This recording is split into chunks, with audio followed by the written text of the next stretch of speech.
মানুষ ভুলের ঊর্ধ্বে নয়, আলেমদের ভুল হইতে পারে, কিন্তু আলেম যদি ব্যক্তিগত ভুল করে কিন্তু দ্বীনের জন্য জেলে যায়, আমরা কি তাদেরকে ছেড়ে দিব? কথা বলে না। আলেমরা যদি ব্যক্তিগত ভুলও করে কিন্তু দ্বীনের জন্য যদি জেলে যায়, আমরা কি তাদেরকে ছেড়ে দিব? আমরা ছাড়বো না। কোন হিন্দুত্ববাদী শক্তি, কোন বিশ্বপরা শক্তি যদি এই উম্মার আলেমদেরকে নিয়ে আবারও নির্যাতনের খেলা খেলতে চাই, আবারও যদি জেল জরিমানার খেলা খেলতে চাই, আবারও যদি গোলামায়ে হক্কানিকে জেলখানায় নিতে চাই, ও মুসলমান, তোমাদের কাছে আমার জানার ইচ্ছা, তোমরা কি আবারও যদি কোন বিদেশি শক্তি, আন্তর্জাতিক শক্তি কিংবা দেশীয় শক্তি ষড়যন্ত্র করে উলামায়ে কেরামকে, মুফতি আমির হামজাকে, মুফতি হারুন ইজারকে, মুফতি মাহমুদ হাসান গুণবিত এখনো জেলে, মামুনুল হক জেলে, এইভাবে যদি আলেমদেরকে বন্দী রাখবার পায়তারা করে, তোমরা তাদের বিরুদ্ধে প্রতিহত করতে প্রস্তুত আছো তো? আছো তো ইনশাআল্লাহ?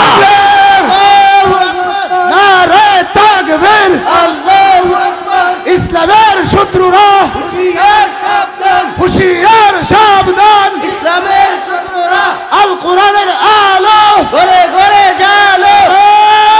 তাকবীর, আল্লাহু আকবার। অতএব তোমরা আলেমদের থেকে দূরে সরে যাবা না, এটা আমাদের রিকোয়েস্ট।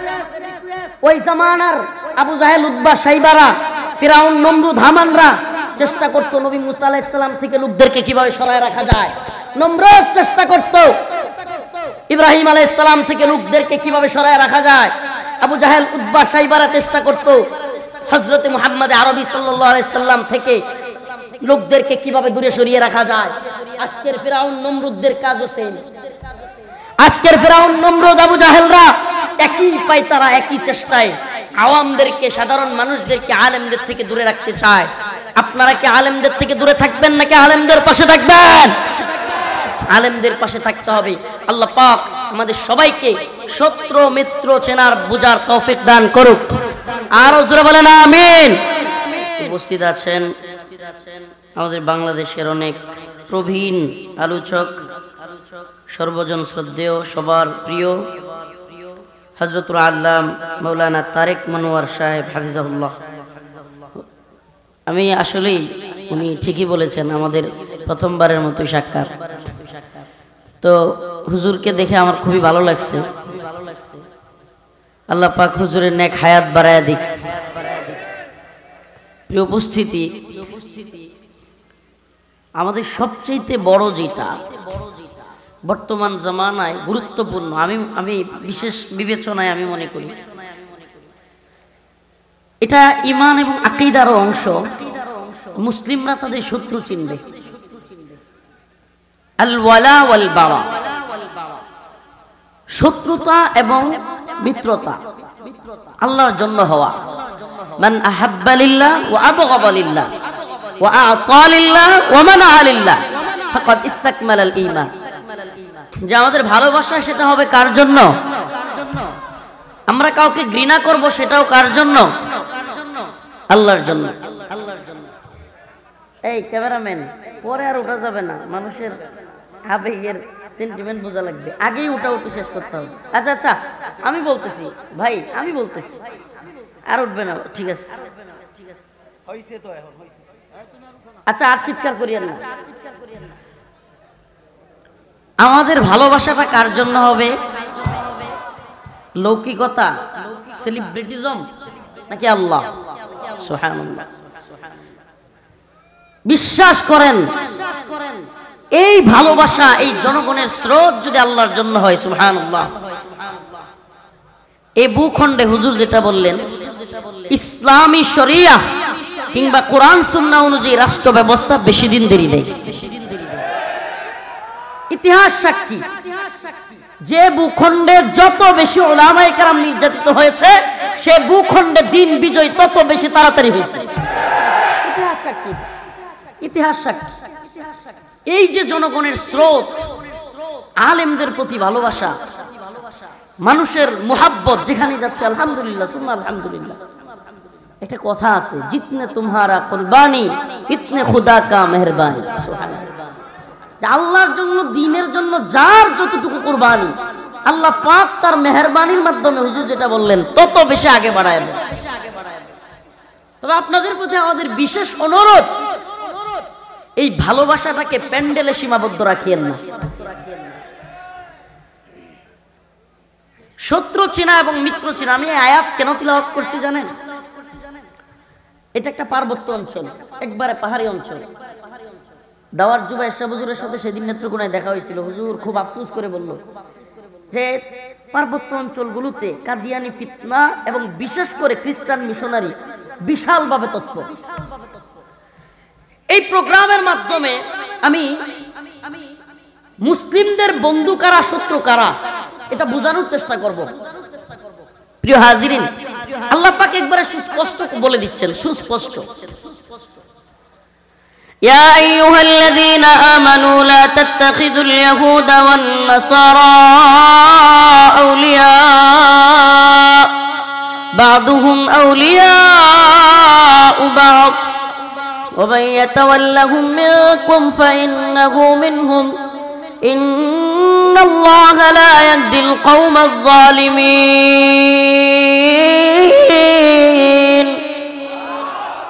আল্লাহ পাক সুস্পষ্ট বলতেছেন, হে মুমিনরা, লা তাত্তাখিযুল ইয়াহুদা ওয়ান নাসারা, তোমরা কোনোভাবেই ইহুদি নাসারাদেরকে বন্ধু বানায়ো না। সুবহানাল্লাহ। তো যারা মুমিনদের বন্ধু বানানোর কথা আল্লাহ নিষেধ করেছেন, এরা কি মুমিনের বন্ধু হবে না শত্রু? এই দুই গোষ্ঠী কিংবা কুফফাররা কখনোই মুমিনদের ব্যাপারে রাজি খুশি হবে। এটার কি কারণ কি? হুজুর যেটা বললেন, এটা কি ব্যক্তিগত শত্রুতা?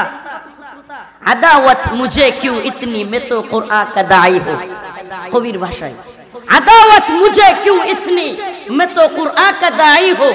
আরে আমি তো কোরআনের দাঈ, আরে আমরা তো কোরআনেরই কথা বলি, তবে আমাদের প্রতি এত শত্রুতার কারণ কি? বোঝা গেল শত্রুতা আমাদের সাথে নয়, শত্রুতা কোরআনের সাথে। আমরা তো কোরআনেরই কথা বলি, তাহলে আমাদের সাথে এত শত্রুতার কারণ কি? তার মানে শত্রুতা আমাদের সাথে নয়, বরং কার সাথে? আল্লাহ বলেন, ওয়ালান তারদা আনকাল ইয়াহুদ ওয়ালান নাসারা হাত্তা তাত্তাবিআ মিল্লাতাহুম। ওরা ততক্ষণ পর্যন্ত মুমিনের প্রতি, মুসলমানের প্রতি রাজি খুশি হবে না যতক্ষণ না হাত্তা তাত্তাবিআ মিল্লাতাহুম, আমরা তাদের জাতিগতভাবে মিশে যাব। আপনি দেখবেন ওই খ্রিস্টান মিশনারিরা এত বেশি তৎপর। এই আয়াতের সাথে আপনাকে মিলাই দিই, আমাদের এই আয়াতের সাথে মিলাইতে হবে আল্লাহ পাক কি বলছেন আর বর্তমান জামানায় কি হচ্ছে। ওয়ালান তারদা আনকাল ইয়াহুদ ওয়ালান নাসারা হাত্তা তাত্তাবিআ মিল্লাতাহুম। আল্লাহ বলতেছেন যে এরা ইহুদি নাসারারা, খ্রিস্টানরা ততক্ষণ তোমাদের প্রতি খুশি হবে না যতক্ষণ না বুঝবে তারা তোমাদের দলের হয়ে গেছে। আমাকে বলেন, খ্রিস্টান মিশনারি যারা আছে এদেরকে দেখবেন, যারা তাদের সাথে মিলেমিশে চলে, মিলেমিশে থাকে, কিংবা তাদের কথা মানে, কিংবা তারা বুঝে এই লোকগুলো খ্রিস্টান হওয়ার সম্ভাবনা, এরা কিন্তু খ্রিস্টান বলবে না। তাহলে তো বুঝা যাবেন, বলবে ঈসাই মুসলমান। কি মুসলমান? এই ভণ্ডের দল বলবে কি মুসলমান? ঈসাই মুসলমান। আচ্ছা, ঈসাই মুসলমান মানে কি? আমি যদি মুসলমান হই, ঈসাই মুসলমান, মুসাই মুসলমান, মুহাম্মদি মুসলমান, এগুলো আছে? ইসলাম আসার পরে ইন্নাদ-দীন ইনদাল্লাহিল ইসলাম, কোরআন যেখানে সুস্পষ্ট বলতেছে যে আল্লাহর কাছে একমাত্র গ্রহণযোগ্য মনোনীত ধর্মের নাম কি? এই পিছনে কথা বলেন না, ইসলাম। আল্লাহ সুস্পষ্ট যেহেতু বলে দিচ্ছেন, ওয়া ইয়াবতাগি গায়রাল ইসলামি দীনা ফালা ইউকবালা মিনহু, ইসলাম ব্যতীত অন্য কোন দিন এই দিন আসার পরে বাতিল। কি হয়ে গেছে? বাতিল, ডিলিট। এখন একমাত্র মুসলমান হতে হবে। তাহলে এরা আমাদেরকে মুসলমান হিসেবে থাকা অবস্থায় বন্ধু হবে কখনো? বরং কি হয়, এদেরকে যারা কাজে বাধা দেয় এদের নামে মামলা হয়, এদের নামে মামলা দেয়, এদেরকে অ্যারেস্ট করায়, এদেরকে বিভিন্ন ভাবে হয়রানি করে। কথা বলে যে সমস্ত উলামায়ে কেরাম খ্রিস্টানদের মিশনারি নিয়ে তৎপর থাকে, সচেতন থাকে, আপনি দেখবেন এই সমস্ত আলেমরা স্বাভাবিক দাওয়াতি কার্যক্রম করতে পারে না, মামলা দিয়ে দেয়, হামলা দিয়ে দেয়। এই খ্রিস্টান মিশনারিরা লক্ষ কোটি টাকা খরচ করে, ডলার, মিলিয়ন মিলিয়ন ডলার খরচ করে আমাদেরকে ঈসাই মুসলমান বানানোর জন্য চেষ্টা করে। করে কি করে না? যে সমস্ত আলেমগণ সচেতন থাকে, যে সমস্ত উলামায়ে কেরাম এই ব্যাপারে সোচ্চার থাকে, এদের প্রতি কি আসে? বাধা আসে কি আসে না? কথা কয় না, বাধা আসে কি আসে না? তাইলে আল্লাহ পাক যে বলেছেন হাত্তা তাত্তাবিআ মিল্লাতাহুম, এরা ততক্ষণ তোমার প্রতি রাজি খুশি হবে না যতক্ষণ না তুমি তাদের দলের হবা। তাদের দলের হন, আপনার চিকিৎসা ফ্রি, আপনার থাকা খাওয়া ফ্রি, আপনার সব ফ্রি। হ্যাঁ মুসলমান, কথা বলেন। এই ষড়যন্ত্র রুখে দিতে হবে। মুসলিমদের বলবো, প্রিয় ধনাঢ্যবানদেরকে বলবো, ওরা গরিবদের দেখে দেখে টার্গেট করবে, ওরা গরিব মানুষ দেখে দেখে টার্গেট করবে। আর মানুষের স্বভাবজাত একটা বিষয় হলো, প্রবণতা হলো, মানুষ যারা গরিব থাকে এরা নিজেদেরকে আল্লাহ মাফ করুক ব্যর্থ মনে করে। এটা একটা দারুণ একটা সমস্যা। মানে এই বিষয়টা যারা আমি দেখছি যে যারা একটু ধনাঢ্যবান থাকে, টাকা পয়সা থাকে, এরা একটু নামাজি কম হয়, দিনদার কম হয়, এরা নিজেকে সফল ভাবে। আর যারা একটু গরিব থাকে এরা নিজেদেরকে কি ভাবে? ব্যর্থ। আমি মনে হয় কিছু পারলাম না জীবনে। কারণ কি? টাকা না থাকলে সন্তানে এটা সেটা চায়, দিতে পারে না। টাকা না থাকলে স্ত্রী যেটা বায়না করে সেটা দিতে পারে না। টাকা না থাকলে শালা বা শ্বশুর বাড়ির আত্মীয়রাও তেমন একটা মূল্যায়ন করে। এটা আমাদের গ্রাম অঞ্চলে হয়, এটা খুব প্রচলিত একটা বিষয়। যে বনজামাইয়ের টাকা আছে ওর সম্মান বেশি। এই কারণে আমি কথাগুলো বলতাম না, এই কারণেও কিছু মানুষ ওদের ধোঁকার মধ্যে পড়ে। টাকা পায়, তখন চিন্তা করে টাকা হইলে, দেখেন এখানে ধোঁকাটা কি, ইমানের বিষয়টা কি? ইমানের বিষয়টা আসলিভাবে সে খ্রিস্টান হতে চায় না। সুবহানাল্লাহ। শুনেন, আল্লাহ পাক, আমি কয়েকদিন একটা কিতাবে পড়তেছিলাম যে আল্লাহ পাক মুমিনকে, তাফসীর ইবনে কাসিরের মধ্যেই পড়তেছিলাম যে উনি বলতেছিলেন স্বভাবজাতভাবে আল্লাহ পাক প্রত্যেক মুমিনকে ফিতরাতে ঈমানের উপর পাঠিয়েছেন।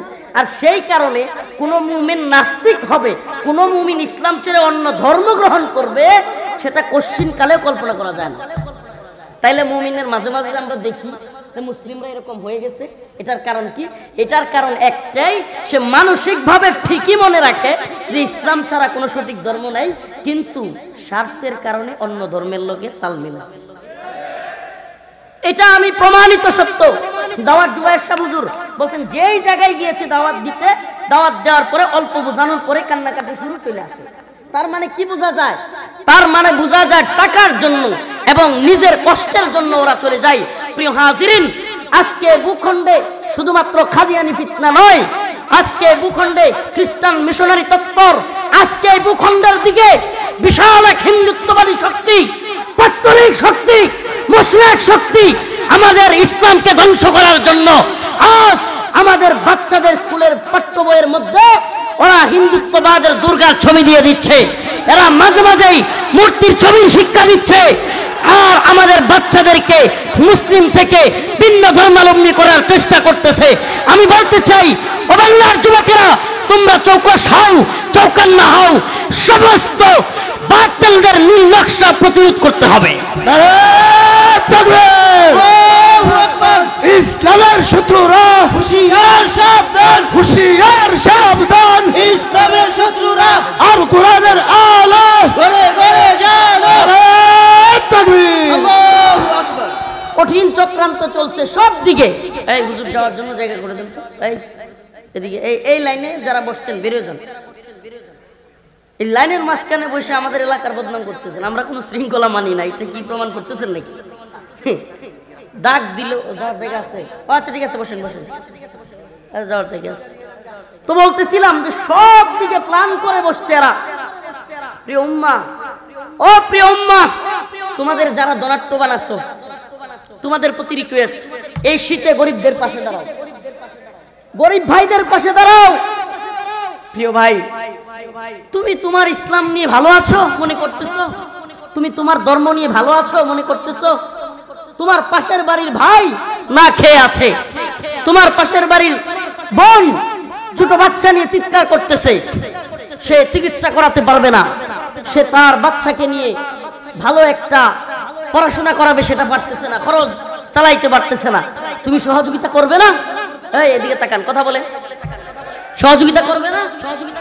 প্রিয় ভাই, বিশ্বাস করেন, আমরা যদি এভাবে একে অপরের দিকে আগায় আসি, একে অপরের দিকে আগায় আসি, প্রত্যেক মুসলিম একে অপরের দিকে আগায়া গিয়া তাকে প্রচেষ্টা করি ইনশাআল্লাহ সুম্মা ইনশাআল্লাহ নেক্সট টাইম ওই ঈসাই মুসলিম নামধারী খ্রিস্টানরা একটা মুসলিমকেও আমাদের থেকে সরাতে পারবে না। এই খ্রিস্টান মিশনারির অপতৎপরতা, কাদিয়ানীদের অপতৎপরতা, হিন্দুত্ববাদী পত্তলিকদের অপতৎপরতা, প্রত্যেক অপতৎপরতার বিষয়ে যে সমস্ত আলেমগণ সজাগ আছে তাদের উপর জুলুম আসবেই, এটা মনে রাখবেন। ওদের চিন্তা চেতনায় একটা বিষয় ঢুকছে, এদের ক্ষোভ আমাদের প্রতি এই কারণে যে এই হুজুররা বুঝা যায় কেন, কি কয় এই হুজুররা বুঝা যায় কেন, মানে হেরা যেমনে মন চায় এমনে।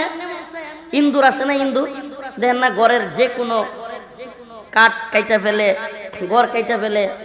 এখন মালিক যখন টের পায় তখন কি করে, ফাত পাতে বিষ দেয়, ফাত পাইতে ধরে কিনা। এখন ইন্দুরের দলে একজন হইছে, মালিক বুঝা ফেলাই কেন। তো এদের বাতিলদের অবস্থা হলো এমন যে এই দেশটা মুসলমানদের। আল্লাহ পাক এই দেশ না শুধু, আল্লাহ পাক সরাসরি কোরআনে বলছেন আন্নাল আরদা ওয়ারিসুহা ইবাদিয়াস সালিহুন, আন্নাল আরদা ওয়ারিসুহা ইবাদিয়াস সালিহুন। আল্লাহ পাক বলেছেন এই জমিন, এই ভূমি আমি ওয়ারিস সূত্রে মুমিনদেরকে মালিকানা দিলাম। মালিক কে? আল্লাহ। দিবেন কাদেরকে? মুমিনদেরকে। সুবহানাল্লাহ কয় না? মালিক কে? মালিকের ওয়ারিস কে? আমরা। আন্নাল আরদা ওয়ারিসুহা ইবাদিয়াস সালিহুন, আমরা মুমিনরা এই ভূমির, এই জমিনের মালিকানা। অতএব হয়তো লা ইলাহা ইল্লাল্লাহ বলো, জমির মালিক হও, আর যদি মালিক না হও জিজিয়া দাও, ভাড়া থাকবে। জিজিয়া দিয়ে ভাড়া থাকতে হবে, জিজিয়াও দিবা না, লা ইলাহা ইল্লাল্লাহ করবা না, মুসলমানদের সাথে সন্ধিতেও আবদ্ধ হবে না জিজিয়া দিয়া। বিকল্প ব্যবস্থা নাই, ফায়াকতুলুনা ওয়া ইউকতালুন, মারবো নাইলে মরবো। এর বাহিরে কোনো ইসলামে কোনো সুযোগ নেই।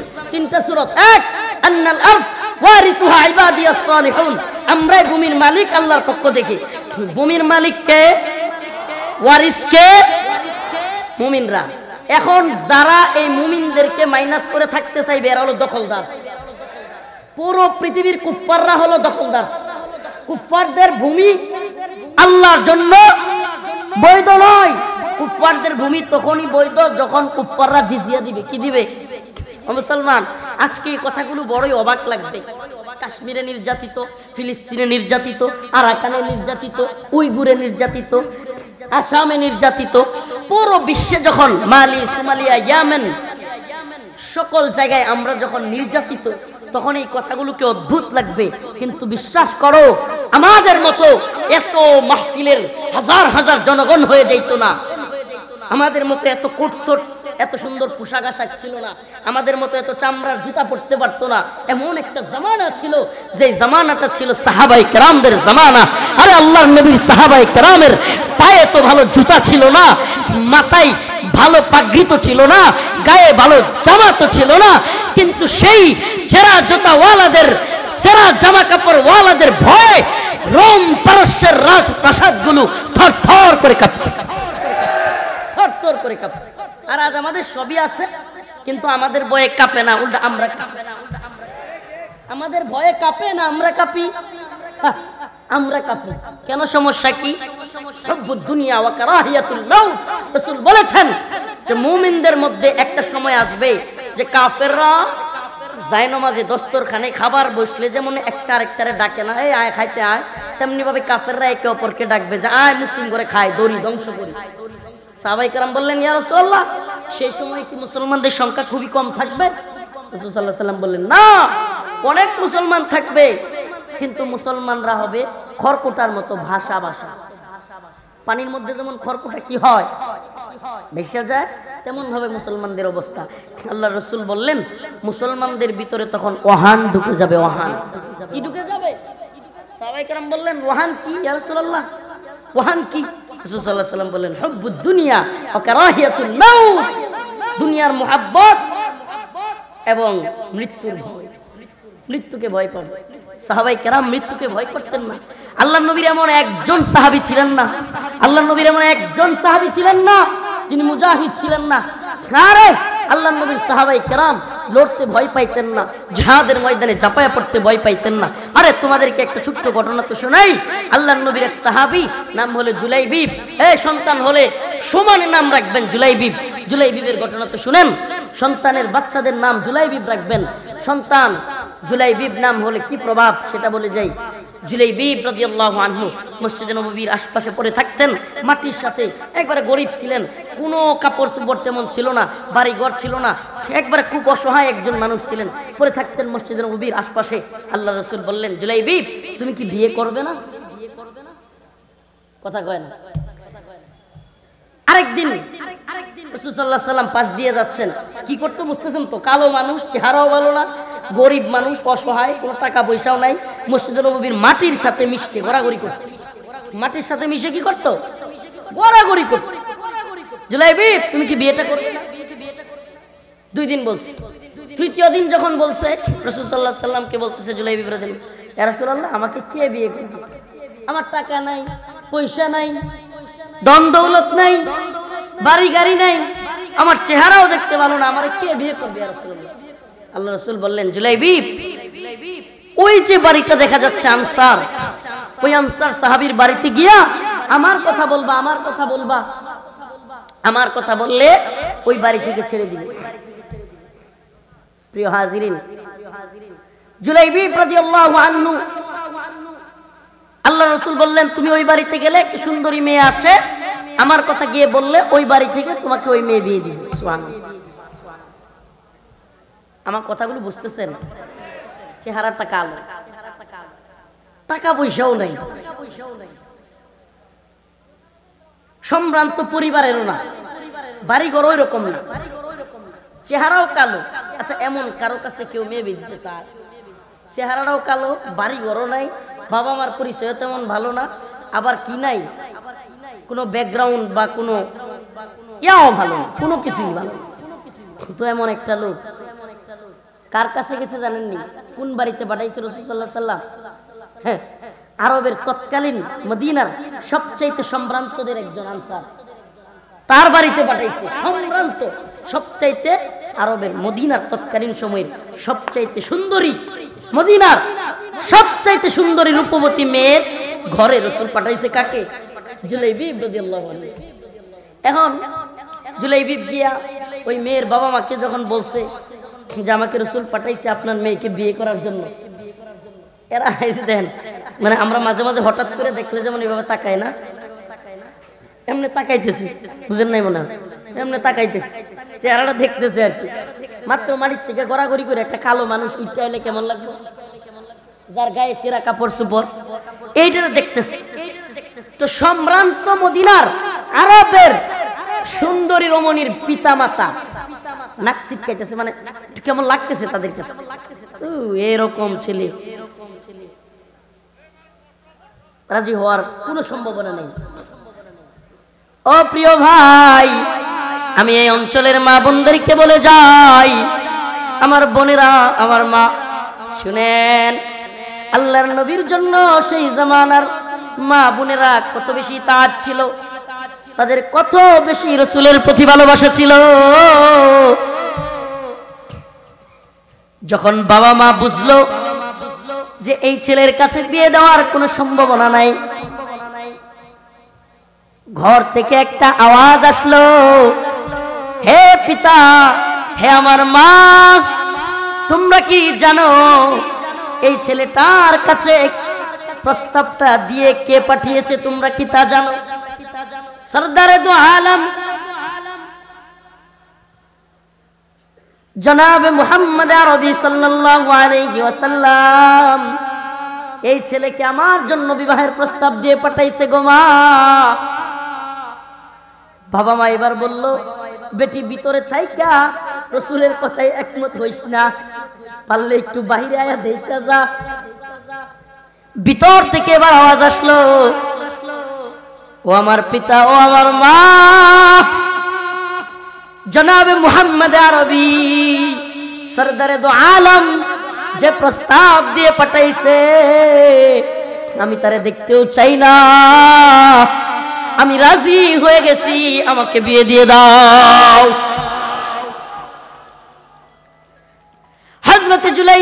অবাক হয়ে গেলেন, অবাক হয়ে গেলেন, পিতামাতাও অবাক হয়ে গেল। মেয়ের কথার উপরে আর কথা বলবার মতো কোনো কিছু নাই। এবার বিয়ে হয়ে গেল। প্রিয় ভাই, বিয়েটা হয়ে যাওয়ার পর একটা যুবক এবং একটা যুবতীর সবচাইতে গুরুত্বপূর্ণ এবং সবচাইতে আনন্দের রাত, সেই রাত যখন জুলাইবিব রাদিয়াল্লাহু আনহুর চলে আসলো। ও প্রিয় ঝিনাইগাতি শেরপুরের মুসলমান, হযরত জুলাইবিব রাদিয়াল্লাহু আনহু ঘরে ঢুকলো। তার জীবনের সবচাইতে গুরুত্বপূর্ণ রাত। যে ব্যক্তি নিজেও ভাবতো না তার কাছে কেউ মেয়ে বিয়ে দিবে, যে ব্যক্তি জানতোই না তার কাছে কেউ মেয়ে বিয়ে দিবে, সেই ব্যক্তি কিনা মদিনার সবচাইতে সম্ভ্রান্ত পরিবারের, মদিনার তৎকালীন সবচাইতে সুন্দরী মেয়েকে পেয়ে গেল। আল্লাহর রাসূলের কথার উপরে মেয়েটাও রাজি হয়ে গেল। অমনি বাসর ঘরে ঢুকবে, আর ওদিক থেকে আওয়াজ আসলো, হাইয়া আলাল জিহাদ, হাইয়া আলাল জিহাদ। হযরত জুলাইবিব চিৎকার মেরে বাসর ঘরের জিনিসপত্র রেখে উন্মুক্ত তরবারি, খোলা তরবারি নিয়ে আল্লাহু আকবার বলে জিহাদের ময়দানে দৌড় দিয়ে চলে গেলেন। শুধু চলে গেলেন না, ওই ময়দানে গিয়ে হযরত জুলাইবিব শহীদ হয়ে গেলেন, শহীদ হয়ে গেলেন। ও প্রিয় উপস্থিতি, কেন বললাম এই ঘটনা? আমাদেরকে দ্বীনের জন্য, আমাদেরকে আল্লাহর জন্য, আমাদেরকে নবীর জন্য, আমাদেরকে এই উম্মাহকে অবশ্যই অবশ্যই সব কিছুর চাইতে দ্বীনের প্রতি ভালোবাসা বেশি থাকা লাগবে। শত্রু মিত্র চিনা, যেটা বলতেছিলাম যে আল্লাহর নবীকে যারা ভালোবাসতো তারা নবীর কথায় সবকিছু করে দিতেও, আর এরাই আবার কুফফারদের বিরুদ্ধে বাসর রাত ছেড়ে দিয়েও কুফফারদের বিরুদ্ধে কি করত? ঝাঁপিয়ে পড়ত। কুল ইন কানা আবাউকুম ওয়া আবনাউকুম ওয়া আজওয়াজুকুম ওয়া আশীরাতুকুম ওয়া আমওয়ালুন ইকতারাফতুমুহা ওয়া তিজারাতুন তাখশাউনা কাসাদাহা ওয়া মাসাকিন তারদাউনাহা আহাব্বা ইলাইকুম মিনাল্লাহ ওয়া রাসূলিহি ওয়া জিহাদিন ফি সাবিলিহি ফাতারাব্বাসু হাত্তা ইয়াতিয়াল্লাহু বিআমরিহি। আল্লাহ পাক বলেছেন, তোমাদের পিতা মাতা, আবাউকুম ওয়া আবনাউকুম ওয়া আজওয়াজুকুম, স্ত্রী, ওয়া আশীরাতুকুম ওয়া আমওয়ালুন ইকতারাফতুমুহা ওয়া তিজারাতুন তাখশাউনা কাসাদাহা, তোমাদের ব্যবসা প্রতিষ্ঠান, ওয়া মাসাকিন তারদাউনাহা, তোমরা যে জায়গায় থাকো, তোমাদের স্ত্রী, সন্তান সন্ততি, পিতা মাতা, ব্যবসা প্রতিষ্ঠান, টাকা পয়সা, নিজের জীবন, এগুলো যদি আহাব্বা ইলাইকুম মিনাল্লাহ ওয়া রাসূলিহি, আল্লাহ এবং তার রাসূলের চাইতে বেশি ভালোবাসার হয়ে যায়। কথা বুঝেন? বাবা মা, সন্তান সন্ততি, ব্যবসা বাণিজ্য, যেই জায়গায় থাকি, এই জায়গা, এলাকা, এগুলো যদি আল্লাহ এবং তার রাসূলের চাইতে বেশি প্রিয় হয়ে যায়, ওয়া জিহাদিন ফি সাবিলি, এবং জিহাদের ময়দানে যেতে তোমাকে বাধা প্রদান করে, ফাতারাব্বাসু, সুবহানাল্লাহ, ফাতারাব্বাসু, তাইলে অপেক্ষা করো, হাত্তা ইয়াতিয়াল্লাহু বিআমরি, আল্লাহর আদেশ আসার জন্য। নির্যাতন করতেছে ইহুদি রাষ্ট্রগুলো, মুসলিমদের উপর নির্যাতন করতেছে। আল্লাহ পাক যে বলেছেন এরা আমাদের বন্ধু নয়, এরা আমাদের শত্রু। তোমরা শত্রু মিত্র চিনো, বিশ্বাস করো তোমাদের প্রকৃত বন্ধু হলো এই উম্মার আলেমরা। ও আমার জাতি, বিশ্বাস করো এই উম্মার আলেমরা তোমাদেরকে ভালোবাসে। তোমরা বিভিন্ন দুর্ভিক্ষ আসলে, বিভিন্ন ধরনের বান আসলে, বিভিন্ন ধরনের কষ্টের মধ্যে পড়লে, সিলেটের দিকে দেখো বন্যার, বানবাসী মানুষের পাশে দাঁড়িয়েছে উলামায়ে কেরাম। কুড়িগ্রামের দিকে বানবাসী মানুষের পাশে দাঁড়িয়েছে উলামায়ে কেরাম। আমার এই কথাগুলো মিথ্যা না সত্য? কথা বলেন। সমস্ত দুর্যোগে দুর্বিপাকে মানুষের পাশে দাঁড়ায় আলেমগণ। এই আলেমরা তোমাদের বন্ধু, এই আলেমগণ তোমাদের শত্রু নয়।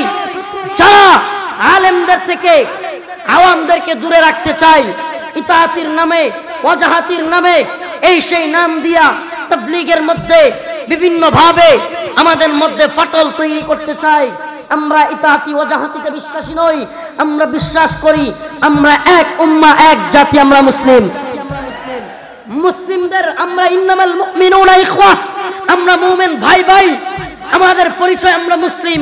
আমরা আল্লাহকে বিশ্বাস করি, রাসূলকে বিশ্বাস করি, কোরআনকে বিশ্বাস করি। আমাদের ধর্ম এক, আমাদের নবী এক, আমাদের কোরআন এক। সমস্ত ভেদাভেদ ভুলে যাও, আসো এক হও। এ জাতির আলেমরা তোমাদেরকে ভালোবাসে। আরে এরা তো ফাসলুদ্দিন আনি দাওলা, রাষ্ট্র থেকে ধর্মকে অনেক আগেই আলাদা করেছে।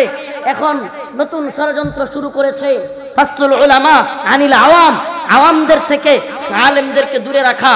এজন্য বিভিন্ন নাম দিয়া বিভিন্ন ফিতনা আবির্ভাব হবে। আলেমদেরকে এ জাতির সামনে লাঞ্ছিত হিসেবে দেখানোর, আলেমদেরকে দর্শক হিসেবে দেখানোর, আলেমদেরকে রাজাকার বলার, আলেমদেরকে বিভিন্ন নামে ট্যাগ দিয়া, নেম কিলিং নাম দিয়া নামকে হত্যা করা, এটাকে বলে নেম কিলিং। এই নেম কিলিং আজকে শুরু হয় নাই, এই নেম কিলিং শুরু করেছে হিটলারের মন্ত্রী। আর এই হিটলারের মন্ত্রীরা এখনো আছে। আজকেও আপনাকে যদি মারতে হয়, আপনাকে খালি নাম দিবে, একটা নাম দিবে, এই ব্যক্তি হলো জঙ্গি, এই ব্যক্তি হলো মৌলবাদী, এই ব্যক্তি রাজাকার, এই ব্যক্তি ধর্ষক। এইভাবে নাম দিয়ে দিয়ে আপনাকে আগে জাতির সামনে খারাপ বানাতে চাইবে, আপনাকে আগে আলেমদেরকে জাতির সামনে কলঙ্কিত করতে চাইবে। তারপরে আলেমদের উপর জুলুম শুরু হয়ে যাবে। ও আমার জাতি, তোমাদেরকে বলে যাই, আজকের এই শেরপুরের জিনাইগাতির হাজারো মুসলিমদের সামনে আমি তোমাদেরকে বলতে চাই, বলো এই জামানায় হযরত আবু বকর ওমর কি আবার আসবে? তোমরা কি আবু বকর ওমরের মতো লোক পাবা? ওসমান এবং আলী রাদিয়াল্লাহু আনহুর মতো লোক কি পাওয়া যাবে? বলেন পাবেন? আলী, ওমর, আবু বকর, ওসমান রাদিয়াল্লাহু আনহুর মতো লোক পাবেন না। তাহলে নাইবে নবী কারা? এই যুগে কি আল্লাহর নবীর কাজ করার কেউ নাই? এরা যদি ভুলের ঊর্ধ্বে নাও হয়, মানুষ ভুলের ঊর্ধ্বে নয়, আলেমদের ভুল হইতে পারে, কিন্তু আলেম যদি ব্যক্তিগত ভুল করে কিন্তু দিনের জন্য জেলে যায়, আমরা কি তাদেরকে ছেড়ে দিব? কথা বলে না। আলেমরা যদি ব্যক্তিগত ভুলও করে কিন্তু দিনের জন্য যদি জেলে যায়, আমরা কি তাদেরকে ছেড়ে দিব? আমরা ছাড়বো না। কোন হিন্দুত্ববাদী শক্তি, কোন বিশ্বপরা শক্তি যদি এই উম্মার আলেমদেরকে নিয়ে আবারও নির্যাতনের খেলা খেলতে চাই, আবারও যদি জেল জরিমানার খেলা খেলতে চাই, আবারও যদি উলামায়ে হক্কানিকে জেলখানায় নিতে চাই, ও মুসলমান, তোমাদের কাছে আমার জানার ইচ্ছা, তোমরা কি আবারও যদি কোন বিদেশি শক্তি, আন্তর্জাতিক শক্তি কিংবা দেশীয় শক্তি ষড়যন্ত্র করে উলামায়ে কেরামকে, মুফতি আমির হামজাকে, মুফতি হারুন নিজারকে, মুফতি মাহমুদ হাসান গুনবী তো এখনো জেলে, মামুনুল হক জেলে, এইভাবে যদি আলেমদেরকে বন্দী রাখবার পায়তারা করে, তোমরা তাদের বিরুদ্ধে প্রতিহত করতে প্রস্তুত আছো তো? আছো তো ইনশাআল্লাহ? নারে তাকবীর, আল্লাহু আকবার। ইসলামের শত্রুরা হুশিয়ার সাবধান, হুশিয়ার সাবধান, ইসলামের শত্রুরা আল কোরআনের আলো ঘরে ঘরে জ্বালো। তাকবীর, আল্লাহু আকবার। অতএব তোমরা আলেমদের থেকে দূরে সরে যাবা না, এটা আমাদের রিকোয়েস্ট।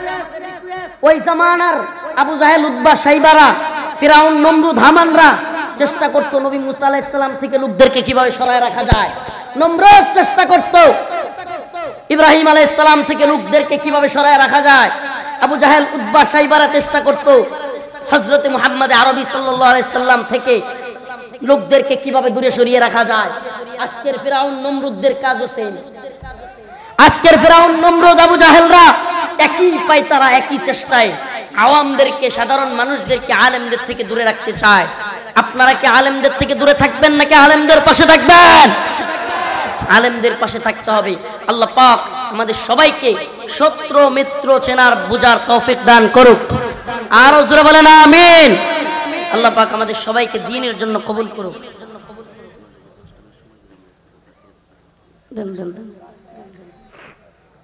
এই যারা ছাত্র আছে সকলে একটা একটা ব্যাগ নিয়ে ভিতরে ঢুকো।